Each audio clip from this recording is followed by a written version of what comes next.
সরকারি চাকরিতে কোটা পদ্ধতি নিয়ে দীর্ঘদিনের বিতর্কের মধ্যে 2024 সালের 5 জুন হাইকোর্টের এক রায়ের পর নতুন করে উত্তেজনা তৈরি হয় শিক্ষার্থীদের মধ্যে। রায়ের পরপরই বিভিন্ন বিশ্ববিদ্যালয়ে প্রতিবাদ শুরু হলেও জুন জুড়েই চলে আন্দোলন প্রস্তুতি ও সংগঠন।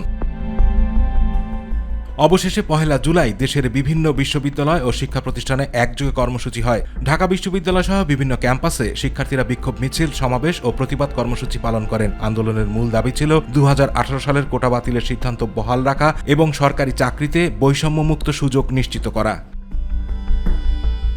রাজু ভাস্কর্যের সমাবেশ থেকে আন্দোলনকারীরা 4 দফা দাবি ঘোষণা করেন এবং পরবর্তীতে কর্মসূচিরও ঘোষণা দেন। একই সময় দেশের বিভিন্ন বিশ্ববিদ্যালয়ে ক্লাস পরীক্ষা বর্জন ও সড়ক অবরোধ কর্মসূচিও সামনে আসে। শুরুতে আন্দোলনের গুরুত্ব রাজনৈতিকভাবে যথেষ্ট বিবেচনায় না এলেও পরবর্তী সময়ে এই ছাত্র আন্দোলনই বৃহত্তর গণ আন্দোলনের ভিত্তি তৈরি করে। বাংলাদেশের সাম্প্রতিক রাজনৈতিক ইতিহাসে 1 জুলাই তাই একটি গুরুত্বপূর্ণ মোড় পরিবর্তনের দিন হিসেবে আলোচিত হয়ে আসছে, কারণ এই জুলাই অভ্যুত্থান ঘিরেই পতন হয় স্বৈরাচারী আওয়ামী লীগ সরকারের, পালিয়ে যান শেখ হাসিনা। আতিকুর রহমান তিতাস, মাই টিভি।